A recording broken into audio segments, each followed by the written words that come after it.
Hey, what is going on, people of the internet? Welcome back to another episode of Movies Good, Internet Bad, a celebration of the cinema uploaded directly to the place that hates it the most. I'm Cory, that's Shane, and in this episode, we're talking about the newest M. Night Shyamalan joint, Trap. There's going to be lots of spoilers, so be prepared. Shane, how are you, sir? I'm great. Happy to be reviewing some movies again.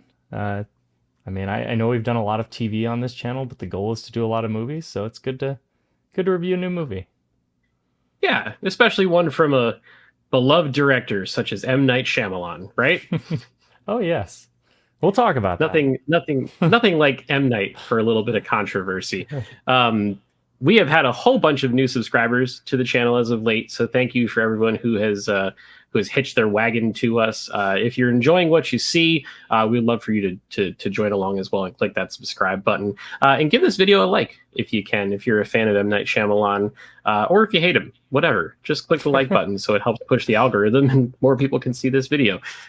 So again, spoilers, if you haven't seen the film, check out here and come back and see us once you do. Setting the stage, this is M. Night Shyamalan's newest film.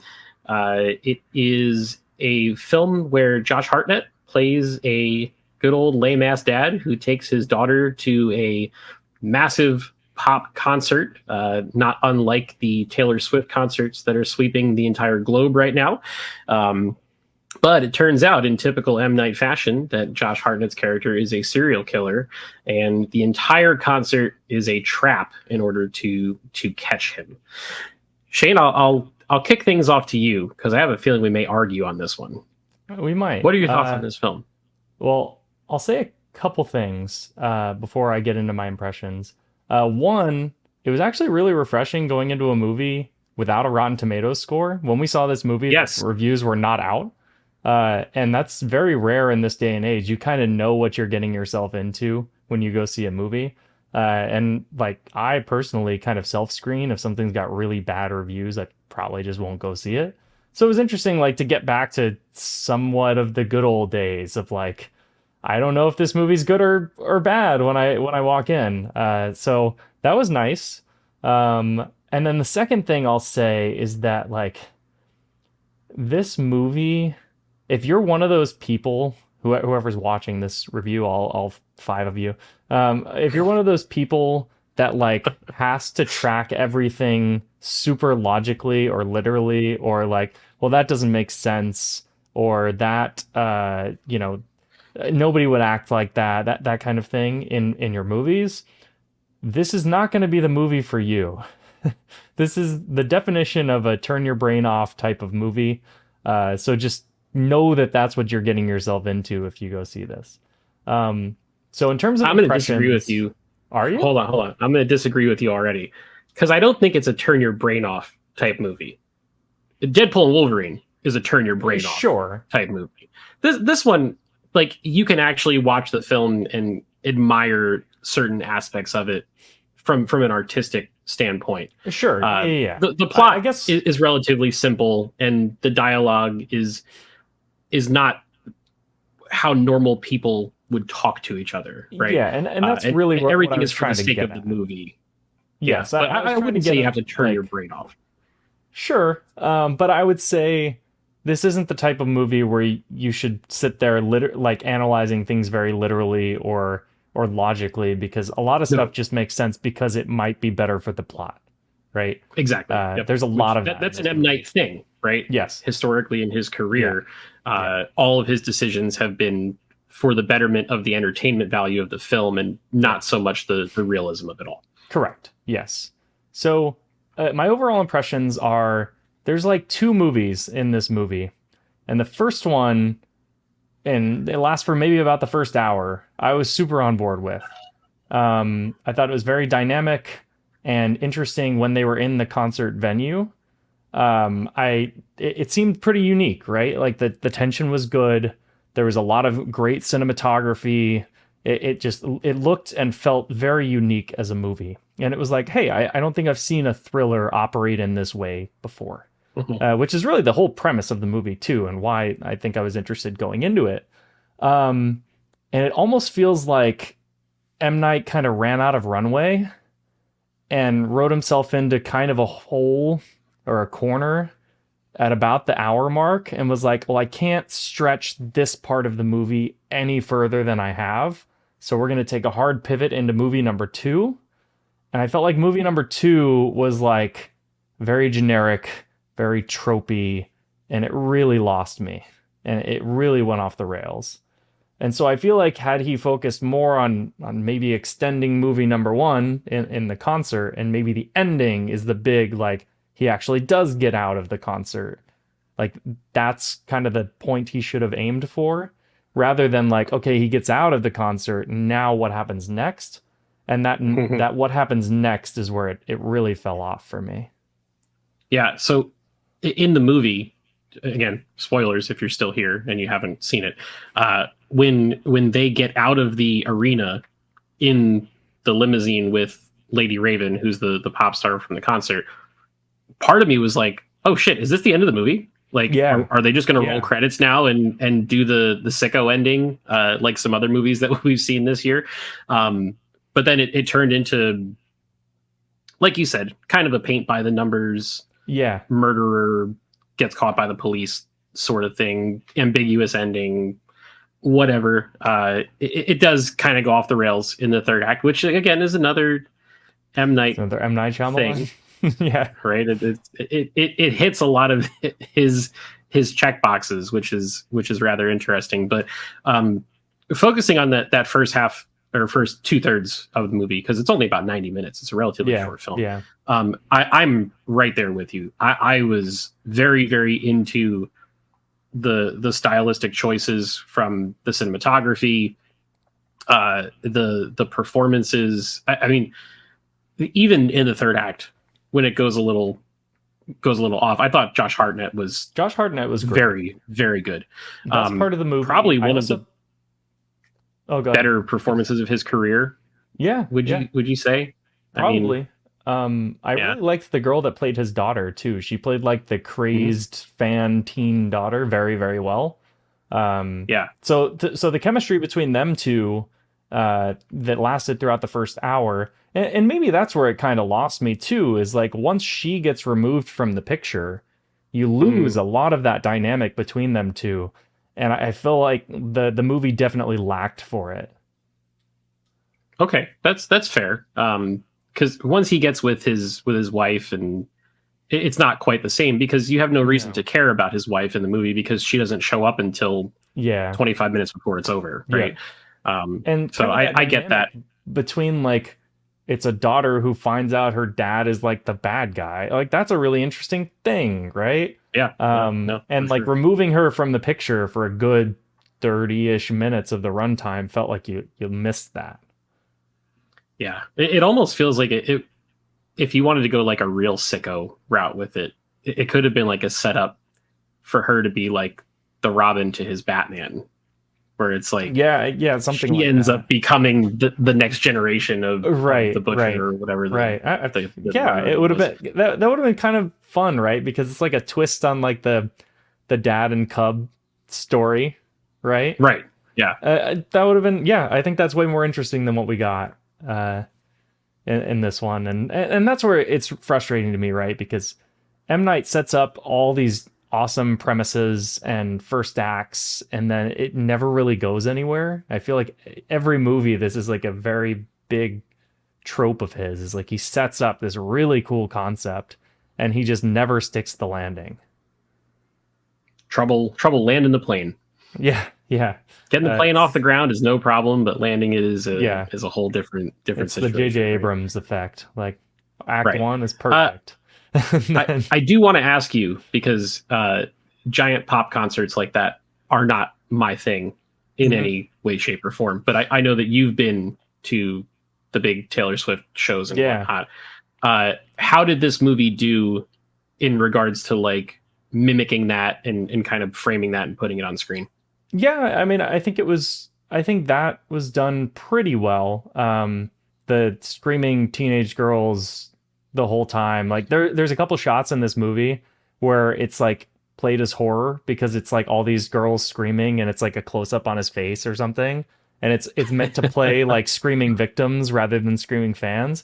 That all is Mhm. very accurate, right? Like I think the girl in front of me at the Taylor Swift concert, she was like, I don't know, 12 or 13, and just scream crying the entire show.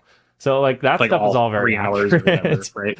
right? That stuff is all very good, and like I think it's a really cool concept to put like a thriller in that type of environment. And I really like I loved that hour. There was one scene where like she gets picked as like the dancer, like the Mhm. dream girl, I think is how they Dream describe Girl, it. yeah, something like that. Yeah. Yeah. And there's like a shot of like the giant LED board, and Josh Hartnett is very small in the corner, Hmm. and like you're watching both of it happen at the same time. I was like, that's great cinematography. That's really a unique way to do this. I haven't seen something like that before. There's some split diopter shots in there with Yeah, like dude, I the love a front good and split back diopter, focus. man. Yeah, Yeah. yeah. It's like all of that stuff. I was super on board, and then it lost like all of that momentum in the second half because it just became like, oh, it's people in a house kind of thing. Yeah. So yeah, I don't know.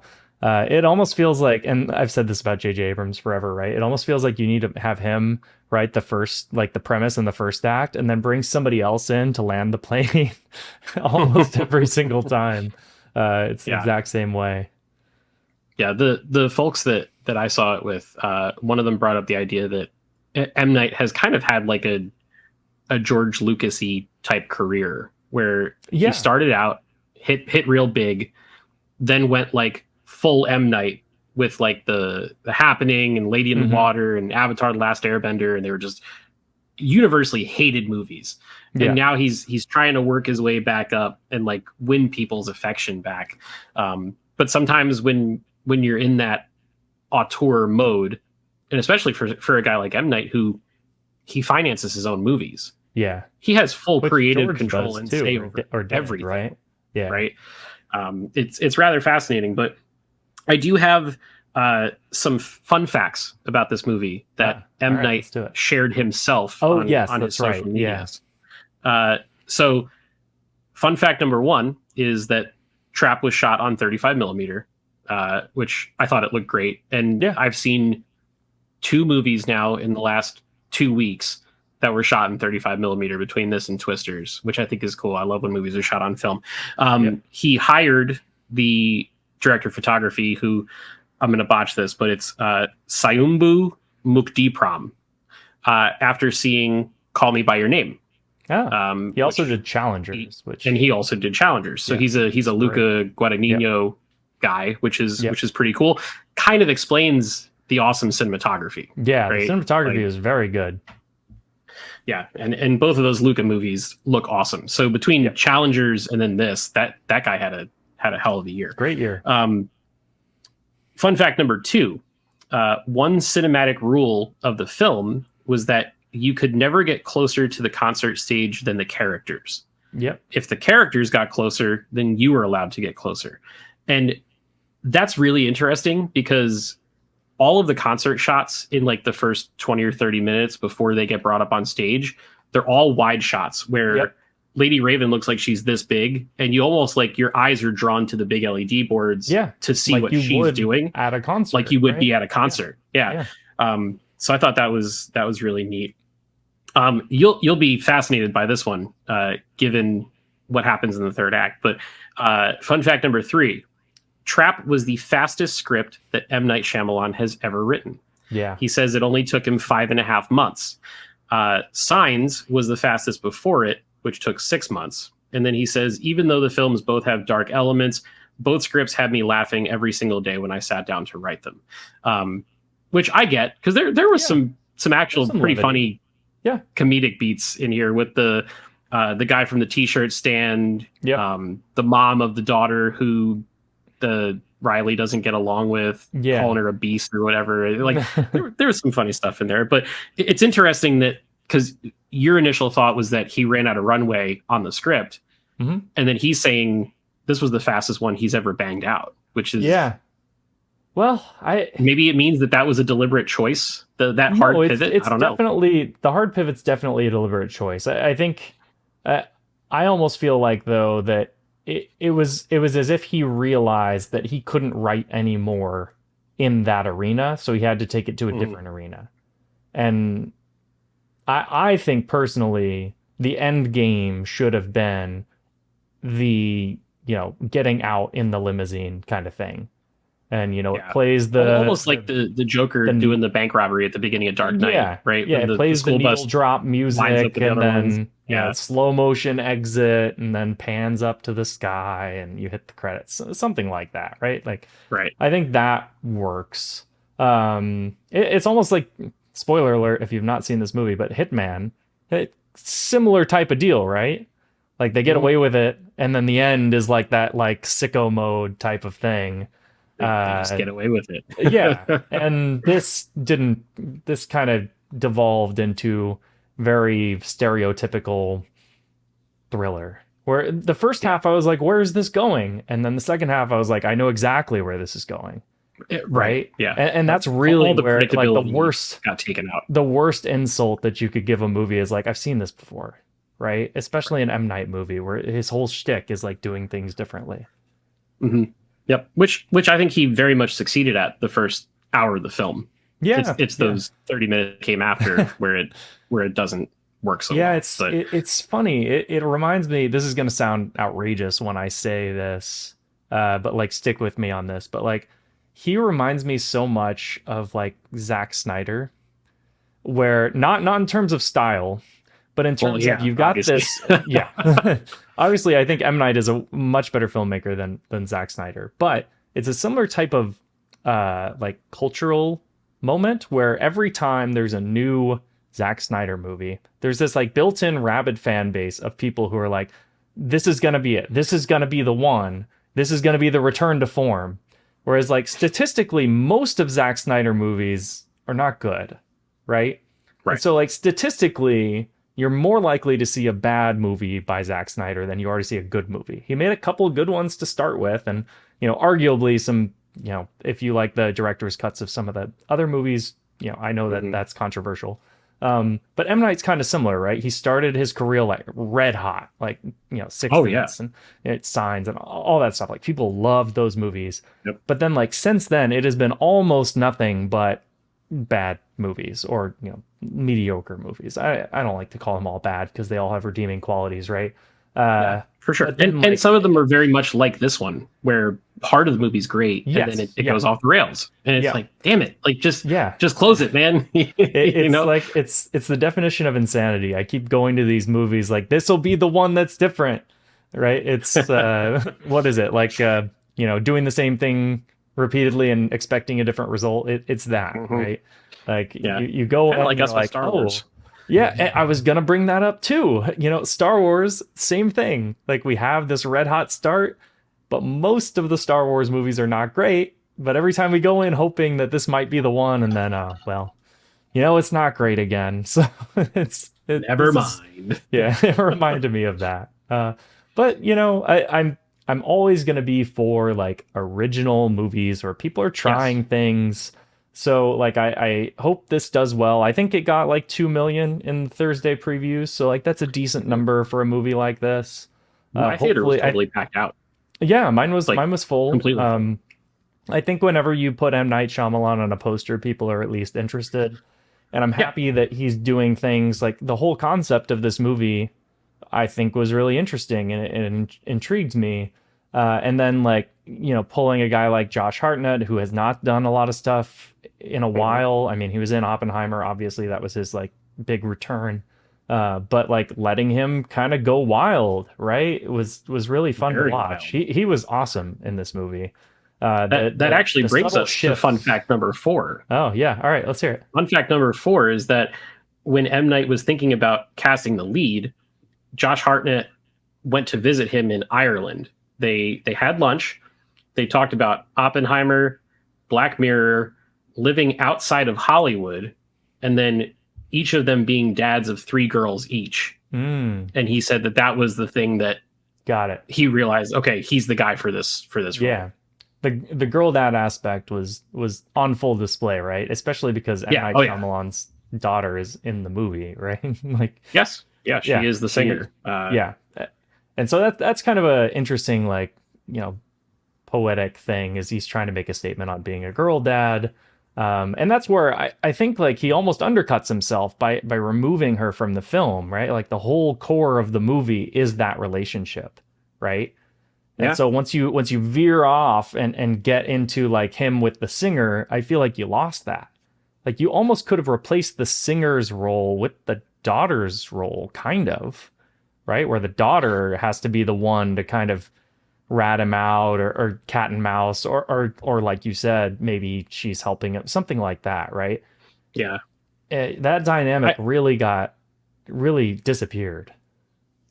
I was half expecting, uh, all the way at the end of the film, when the wife is in the kitchen by Hmm. herself, and then he comes in and he's got the meat cleaver or whatever.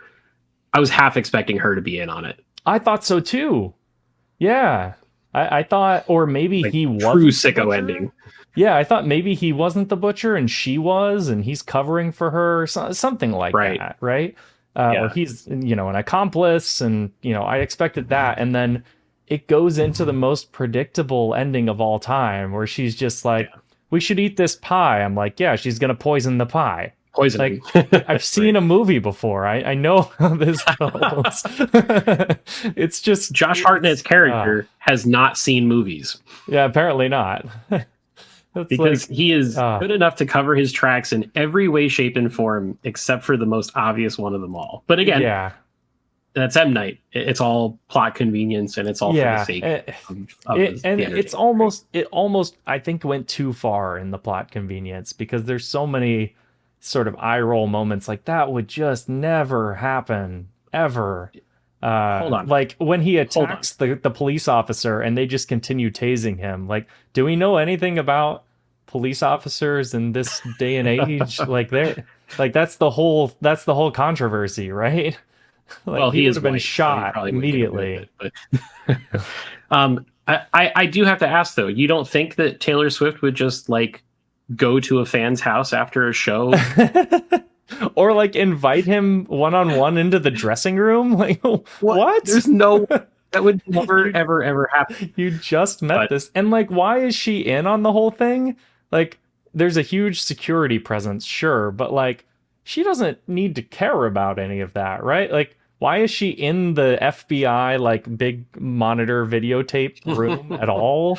I don't Um, know. yeah, a lot of that stuff, it was just like it was almost too supernatural uh to really believe it, but like you have to, like I said, you have to go along for the ride in this, Yep. and you just have to accept it. Some other things I enjoy: Kid Cudi showing up randomly. um Didn't know that was him I at didn't all. know, I did not know he was in this movie at Very all. funny. That was kind of funny. I This is gonna sound strange, but like one of the best performances was like the woman who plays like the woman prepping them for the dance. Yeah. Like the and gives her the goodie bags and stuff. Like she played Hmm. that role so well. It's such a basic Perfectly. role, but like, uh, yeah, I thought that was good. The other thing that like really bugged me was like the excessively British stereotype woman who's leading the FBI, and she's just like it's like listening to an audiobook or something. It's like, the next thing he will do is he'll try to pull the fire alarm. Oh, maybe And he he's shouldn't like pull the fire alarm. standing at the fire alarm as Yeah, he's hearing yeah. her say that. Yeah. It's funny. I'm going to date myself here, but the woman who played the British agent was Miss Bliss from Saved by the Bell back in the Mm, day. got it. Okay. Which when I was in fifth or sixth grade, I watched Saved by the Bell every morning before going to school, and then to see her there in that type of role, I was like, oh, that's so weird for Miss Bliss. She has a British accent and she works for the FBI. Okay, that's fun. But I also my like that fifth it was like a reveal. Like they never showed her face. And I was expecting right, it to be yeah. like some big actress or something. Like, oh, is it Meryl Streep or something, something like that. And then it's just, oh, no It real was also reason for weird that to reveal. see the wife was Allison Pill, who the Yeah. first movie I saw her in is Scott Pilgrim, and she's the Yep. drummer, and Yep. she's like She a is. baby, and now she's Yep. in roles where she's a Yeah. mom with children. But um, Yeah. my We're final old, fun Corey. fact. Yeah, I know. My final fun fact before we wrap up: M Night says that we tried to shoot trap as much in order as possible. The first shot in the film was the first shot filmed. The concert was shot entirely in order, and the climax of the film was the last thing that Josh Hartnett and the cast shot. So I thought that was pretty interesting because typically the way that movie schedules work between having to juggle location, actors, all that stuff, it usually just gets garbled up in a bunch of different ways. But I do find it an interesting process to film that way because theoretically the tension should ramp up as the movie goes along. And if that's the way that you're shooting it, pretty cool if you actually have the luxury to do so. Yep. Yeah. Again, would I recommend it? I don't know. I absolutely would recommend it. You probably would. 100%. Yes. It's tough for me. I would recommend the first hour. I would never wish the last 45 on anyone. So it's like, angel on my shoulder, devil on the other, right? I see it this way. I look at it and I say, is it a little messy at the end? Yes. But is it also worth it to put your money down and support people that are making original movies? I think and that go to see them in the cinema? Absolutely. You know, and it's not like it's a bad time at the movies. Like, no, it's only 90 minutes. It's not, you're not going in there and sitting down for 3 hours and 20 minutes of something. It's a short watch. It's an easy breezy thing. You can kind of just go with the plot, and really great performance from Josh Hartnett, some cool cinematography. Like, I would absolutely recommend it to people. Is it my favorite movie I've seen all year? Not even close. But it is a lot better than a lot of the slop that I've seen. So and I will say it had like a really funny mid-credit scene. I'm not sure if you stayed for that, but the mid-credit scene is entertaining. The whole movie was pretty entertaining. I almost feel like it needed maybe more comedy, because then it like puts it even more out of the realm of like realism. It's like, this is just wacky, right? It almost needed more of that, I feel. Goofy little movie. Yeah. But anyways, it was enjoyable. It's a tough one for me. I mean, most M. Night movies are, right? Because it's like you can see the potential right there, and then it just squanders it. What can you do? It's like my life. I enjoyed it more than Deadpool and Wolverine. Yeah, I did too. So I mean, that I did, because Deadpool it's not for me, Yeah, but Deadpool is for me, and I still enjoy this more than that. That's fair. So it actually felt like a real movie. It did. Like real cinematography and real camera movements and stuff like that. So imagine. Yeah, I know. Anything else you got? Or are you ready to take this one home? I think that's probably it. It's one of those that I'm glad I watched it. I don't know if I'd really heavily recommend it, but like if you're looking for, if you find the concept interesting, I think you'll enjoy it, right? If you are mildly interested in this movie, I think you should see it. Maybe you'll love it. And some people have. Like, I've seen a number of decent to good reviews from people that I respect reviewing it. So, clearly it's clicking for a lot of people. But, go in expecting the things we told you to expect. Bingo. I think that's a perfect place for us to wrap this one up. So that'll do it for this episode of Movies Good, Internet Bad. We would love to hear from you guys. Leave us a comment. Let us know what you thought about this movie. Let us know what you think about M. Night Shyamalan in general.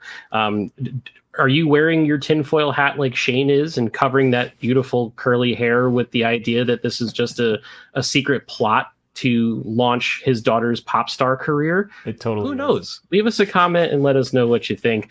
Go ahead and like the video if you haven't already. Subscribe to the channel if you haven't already, so that way you can get more videos from us. We'll be back soon with more. Probably going to do a top 5 Marvel video. House of the Dragon is wrapping up this weekend, and Alien Romulus comes out in about a week and a half. Hell yeah. So we've got plenty of stuff coming down the pipe, and we will see you guys in the next video.